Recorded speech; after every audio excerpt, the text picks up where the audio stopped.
Si j'avais une certitude absolue que je réussirais, je pourrais aborder mes projets et mes rêves les plus ambitieux sans les freins principaux qui souvent proviennent de blocages internes. Ces blocages sont en partie dus à la peur d'échouer, à l'inconnu et à la crainte d'être embarrassé ou déçu.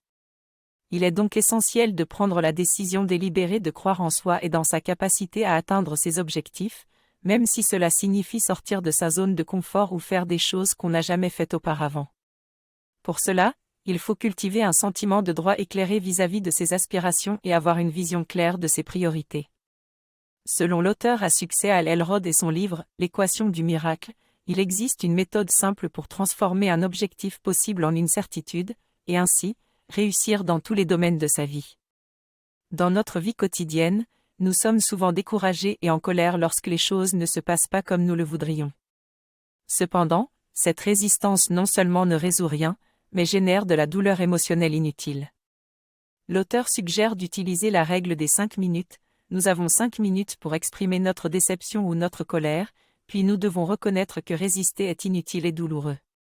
Accepter les petits inconvénients de la vie courante est un entraînement utile pour faire face aux défis plus difficiles qui nous attendent.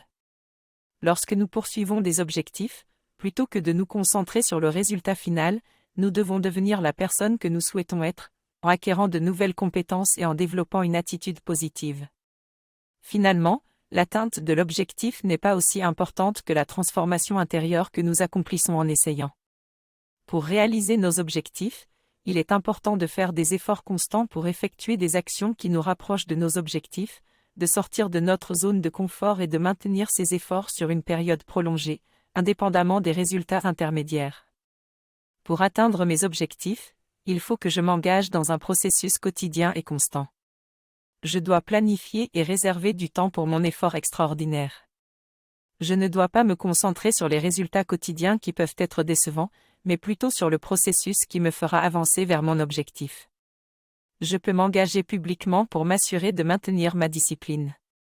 À intervalles réguliers, je dois évaluer les résultats de mon processus et l'adapter si nécessaire pour une plus grande efficacité. Et surtout, je dois garder une foi inébranlable et fournir un effort extraordinaire pour atteindre mon objectif car le plus important n'est pas le résultat obtenu, mais la personne que je deviens en poursuivant mes objectifs.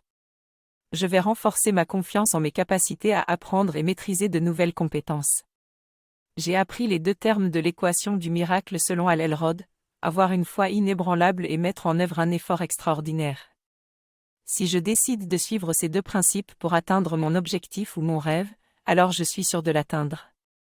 Et pour développer la discipline nécessaire pour atteindre mes objectifs, je peux regarder la vidéo de défi Les pouvoirs de l'autodiscipline d'Achille Webb. À bientôt pour de nouvelles idées.